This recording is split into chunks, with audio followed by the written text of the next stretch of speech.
semuanya, nama saya Faris. Saya dari kelas 11 4. Hari ini saya mengunjungi Museum Bali, di mana Museum Bali ini isinya seperti koleksi-koleksi dalam komik, mainan, dan kita lihat juga ada mainan jadul, juga ada beberapa lukisan abstrak. Sehingga hari ini kita akan mewawancarai pemilik dari Museum Bali ini sendiri dan mengetahui apa ide dari pemikiran tentang Museum Bali ini. Sekian dari saya, terima kasih. Silakan menonton videonya.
Assalamualaikum warahmatullahi wabarakatuh. Selamat siang Pak.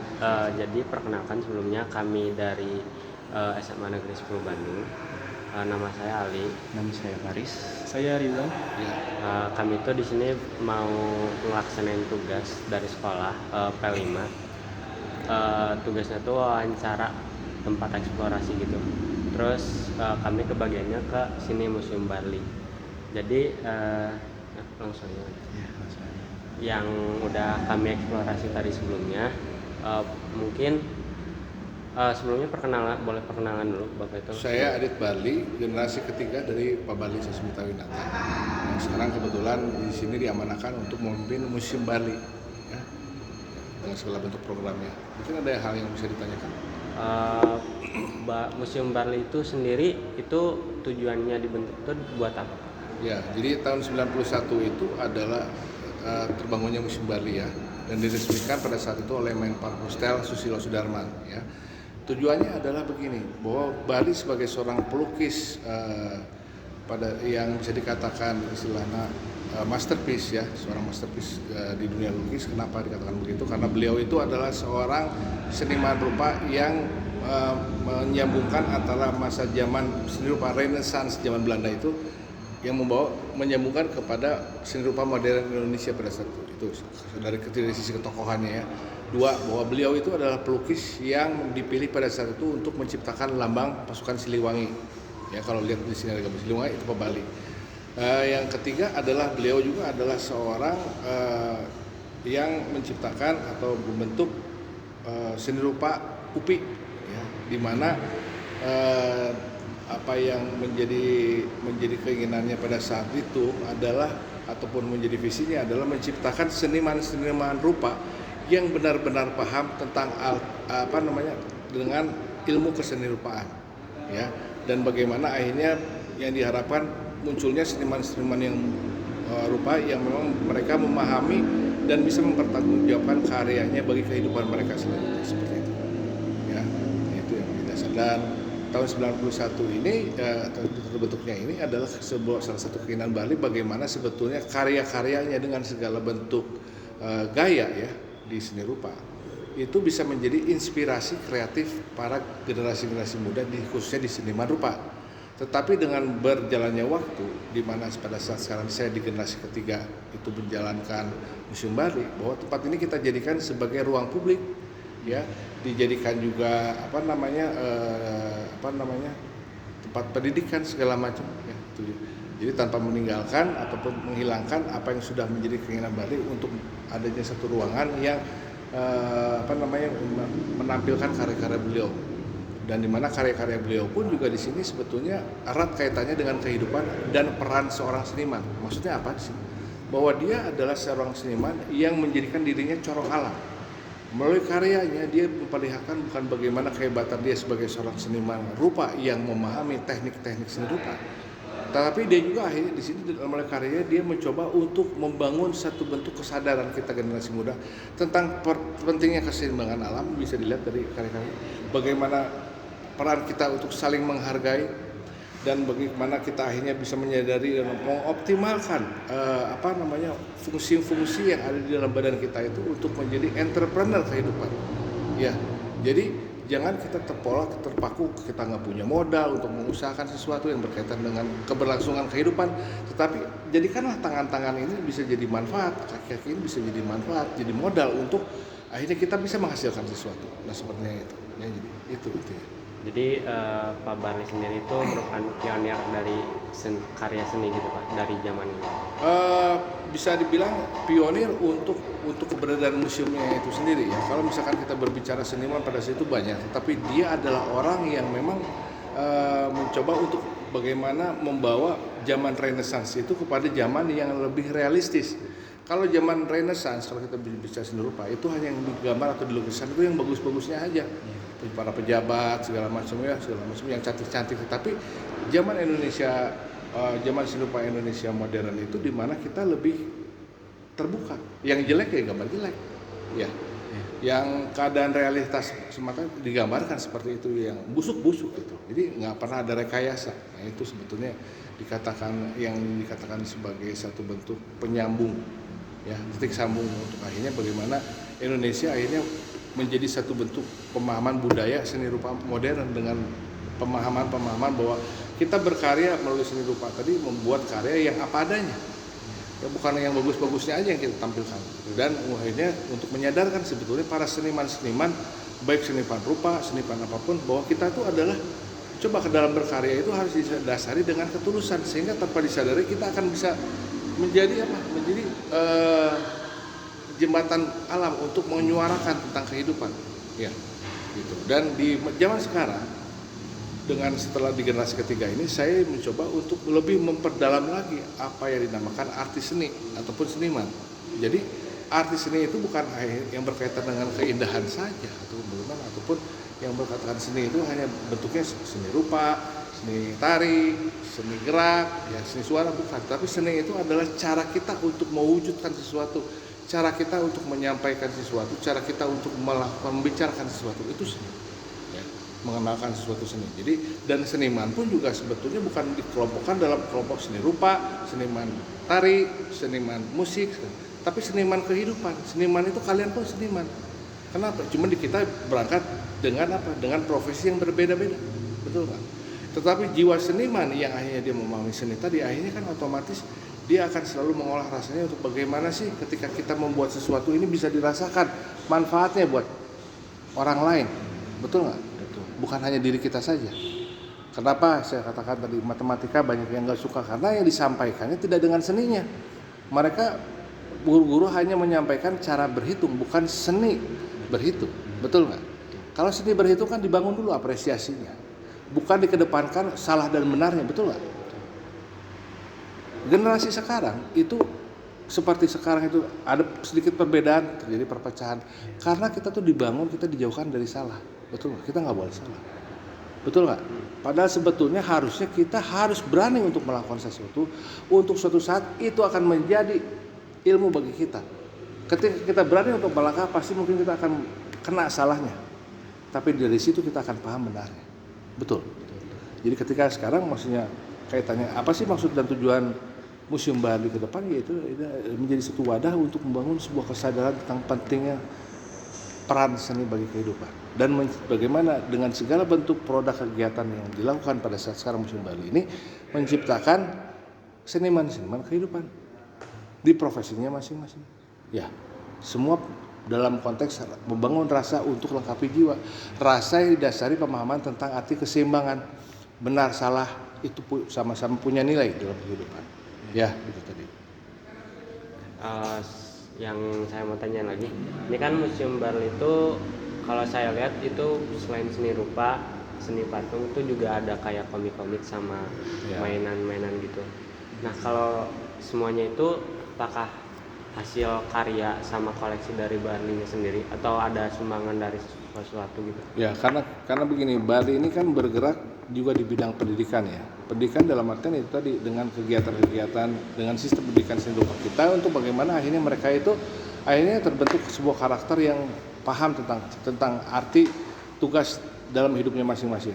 Jadi ada dari sumbangan-sumbangan dari kelompok-kelompok tertentu yang konsen karena kita punya sekolah gratis.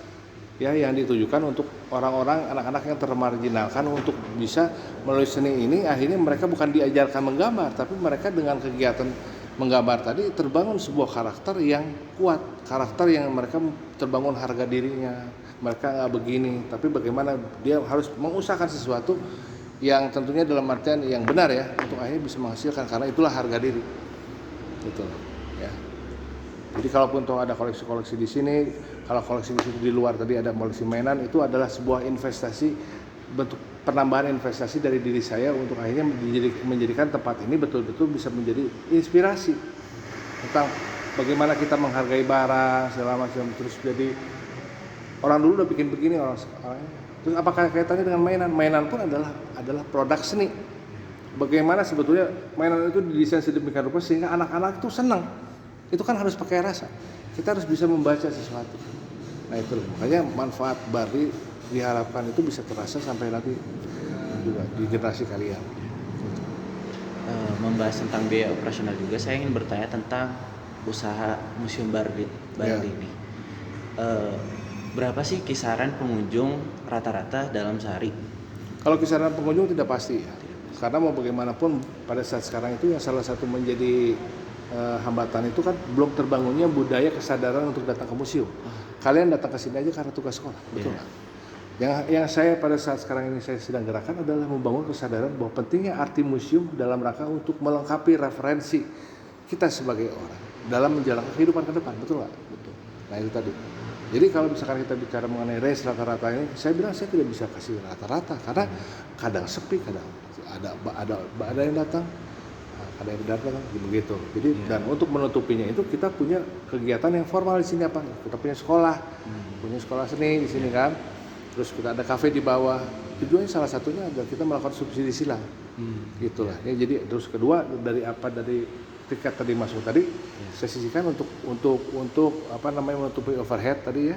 Dan kedua juga untuk mensubsidi sekolah gratis tadi. Jadi insya Allah apa yang kalian lakukan dengan datang ke sini itu salah satu ibadah kalian untuk mereka ya karena yang namanya ibadah itu ketika kita memberikan keajaiban untuk keberlangsungan sebuah kehidupan gitu. Jadi bukan hanya maaf ya kalau saya bicara bukan hanya sholatmu bukan hanya tapi satu bentuk sikap laku langkah sikap kamu untuk dirasakan manfaatnya bagi diri bagi keluarga dan masyarakat. Dan saya berharap ketika siapapun yang datang ke sini itu sudah terbangun satu bentuk kesadaran bahwa kita harus menjadi manusia yang bukan hanya sekedar melakoni kehidupan sebagai apa nantinya. Tapi harus sebagai jadi boga lakonnya. Boga lakon itu apa? Muncul sebagai penyambung rasa, memberikan inspirasi. Otomatis dengan harus kita harus banyak memiliki referensi hidup. Betul nggak? Dengan referensi kita jalankan, kita akan jadi ilmu kita kan itu. Nah seperti itu. Ya. Jangan mati hanya sebagai kamu siapa namanya? Faris biasa. Harus jadi Faris bukan lakon. Ya. Itu. Jadi biaya operasional juga tertutupnya oleh kafe di bawah sama tiket juga ya. Iya, seperti itu. Kalau dari Bapak sendiri ada nggak sih tantangan atau kendala selama Bapak ngelola jadi penerus Museum Barli? Ya kendalanya itu. Kendalanya pada saat sekarang itu kan mau bagaimanapun kita sedang berhadapan dengan sistem pendidikan yang tanpa disadari itu sudah menjadi budaya, menciptakan generasi yang sekarang. Ya. Nah, sementara di satu sisi saya di sini istilahnya sudah tersadarkan tentang arti daripada peran seni ini untuk akhirnya saya harus siarkan, harus saya sebarkan, gitu kan. Nah, saya berhadapan atau bertentangan dengan budaya yang menjadikan karakter bangsa kita seperti ini, merasa paling hebat, merasa paling benar, kan begitu kan. Padahal itu tadi apa yang saya lakukan itu nggak gampang, kan gitu kan? Ya. Jadi bagaimana menghalalkan segala cara sekarang kan itu kan sebetulnya kan saya tidak inginkan seperti itu, dan otomatis itu berdampak dalam segala bentuk kegiatan saya. Gitu. Kadang-kadang kan kalau orang datang ke tempat les gambar, akhirnya gimana caranya anak bisa gambar gitu kan, bisa juga gambar gitu kan. Saya tidak mengajarkan gambar, tapi saya mengajak mereka gambar gitu. Kenapa menggambar di sekolah tidak penting? Karena dalam artian mereka diajarkan menggambar. Saya suruh gambar pemandangan kan 2 gunung ya. Tapi kan pemandangan itu kan ada hal lain, apakah tidak digambarkan ayam lagi bertelurnya atau segala macam, atau ada lagi sapi lagi ngegendong orang atau segala macam, kan bisa aja, betul nggak? Atau ada yang cari belut, betul nggak? Kenapa harus 2 gunung? Nah itu kan berarti kan dihasilkan jiwa-jiwa yang tidak kreatif, betul nggak? Nah untuk kreatif apa? Bukan kita ajarkan dia untuk kreatif, harus percaya diri dulu. Betul nggak? Makanya itu seni itu tadi ketika guru mengajar itu bukan kamu salah, betul nggak? Betul. Tapi harus dibangun satu self confidence. Makanya saya di sini melalui pertemuan ini saya mencoba untuk menyampaikan, hayu kita jadi laki-laki itu untuk berani melangkah. Karena kita tidak akan pernah bisa bicara benar kalau kita nggak paham salahnya, betul. Kamu bakal masuk neraka kata siapa? Kan gitu. Kan itu kan masih katanya, ya. Tapi pahami pada saat sekarang hukum dasar dari segala bentuk ilmu itu adalah sunatullah, hukum sebab akibat yang sudah Allah turunkan. Kalau kita melakukan ini jadi apa? Kalau ini jadi apa? Jadi, kedua, dalam artian saya berharap ketika kalian datang ke sini juga sudah mulai terbangun rasa syukur dan rasa keyakinan betapa gantengnya kita. Ya. Itu akan otomatis dalam artian itu akan energi itu akan berkumpul kita dan kita akan bertambah yakin dalam kehidupan. Kita juga harus belajar, akhirnya kita memahami apa sebetulnya kehidupan yang disebut hablum minanas. Kalau kita merasa paling benar, itu bukan hablum minanas. Ya, jadi makanya ada salah benar, semua itu punya nilainya. Nggak pernah setan itu ingin jadi malaikat kan, nggak kan? Karena setan punya tugas, betul nggak? Dan dia bangga dengan setannya, betul kan? Jadi dalam artian kita dalam kehidupan kita yang penting pada saat sekarang kita harus menjadi manusia itu yang selalu membangun keseimbangan dalam kehidupan. Ya. Segala terjadi sesuatu yang salah gara-gara ini, jangan bisa gara-gara saya masih bodoh, ya. Apalagi, ceweknya kok selingkuh atau kayak gimana? Kenapa bisa selingkuh? Kan salahin kita, bukan salahin ceweknya. Nah gitulah yang paling dasar, ya. Jadi saya berharap dengan pertemuan ini terbangunnya satu bentuk kesadaran bagaimana kita mengolah untuk menjadi seniman kehidupan yang kita bisa mensinergikan setiap lah kita dengan memahami hablum minanas, hablum minalam dengan alam. Dan hablum minallah, bukan kita meminta, kata Allah, kamu kadang-kadang rokok aja masih minta sama teman, minta gitu kan, kamu berani bayar berapa sih untuk bukain jalan, betul nggak? Logikanya begitu ya. Tapi bersyukurlah dengan kita mengoptimalkan ini tubuh kita, rawat tubuh kita, itu ibadah, ya. Jadi itulah baru kalian mungkin nanti bisa mendeskripsikan seperti apa, tetapi saya berharap itu perjuangannya tidak selesai dan diharapkan kalian ke depan juga bisa mensiarkan apa sih sebetulnya kehidupan itu, bagaimana seorang laki-laki sejati itu, betul nggak? Kita berani dalam menghadapi masalah karena kita paham. Kedua, dalam artian jangan pernah segala kesakitan itu anggaplah sebagai penguatan mental secara kita sebagai seorang laki-laki. Itulah seni kehidupan, ya. Apa lagi? Udah Pak, udah kejawab semua. Kejawab semua ya? Ya, jawab. Mudah-mudahan ya. Mungkin udah aja sekian dari kami wawancaranya. Yang diharapkan itu semoga penonton dari video kami dan khususnya warga SMA Negeri 10 Bandung tersadarkan akan pentingnya kesenian ini, karya seni dan juga Peran seni ya, peran seni di kehidupan. Itu aja. Jadilah seniman kehidupan, jadilah buka lakon kehidupan, jangan sekedar melakoni ya. Wabillahi taufik wal hidayah. Wassalamualaikum warahmatullahi wabarakatuh. Salam SMA 10 Bandung.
Nah, Halo jadi semuanya. gitu guys. Ya, Wawancara kami dengan Bapak Adit Barli. Adit Barli Ya. sebagai penerus pengelola Museum Barli generasi ketiga. Ya.